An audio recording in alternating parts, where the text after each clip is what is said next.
தாய் தமிழ் உறவுகளுக்கு வணக்கம். முன்னாள் பிரதமர் காலமானார் என்ற தலைப்பில் இந்த காணொளியை காண்கிறோம். முன்னாள் பிரதமர் காலமானார். வங்காளதேசத்தின் முன்னாள் பிரதமர் காலமானார். வங்காளதேசத்தின் முன்னாள் பிரதமர் சற்று முன் காலமானார். வங்காளதேச முன்னாள் பிரதமர் கலிதா ஜியா. இவர் இராணுவ புரட்சி ஏற்படுத்திய தலைவரும் வங்காளதேசத்தின் முன்னாள் அதிபருமான ஜியாவுர் ரஹ்மானின் மனைவி ஆவார். இவர் 1945ஆம் ஆண்டு பிறந்தார்.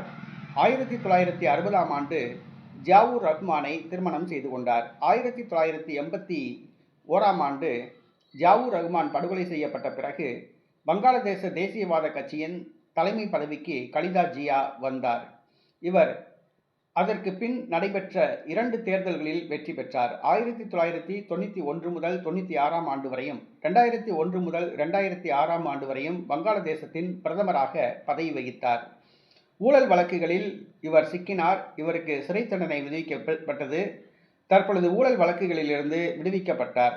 தற்பொழுது வயது இவருக்கு 80 வயது ஆகிறது. கல்லீரல் மற்றும் இதயம் சார்ந்த நோய்களால் அவதிப்பட்டு வந்தார்.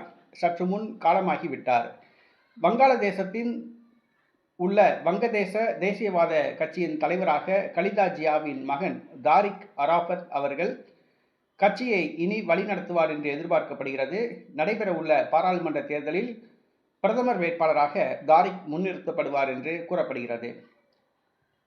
ஆசிய கண்டத்தில் ஒரு முக்கியமான பெண்மணியாக வலம் வந்தவர் கலிதா ஜியா. வங்காளதேசத்தின் முன்னாள் பிரதமர் கலிதா ஜியா தற்பொழுது சற்று நேரத்துக்கு முன்பு காலமாகிவிட்டார். அவரது மறைவு வங்காளதேசத்துக்கு ஒரு மிகப்பெரிய இழப்பாகும்.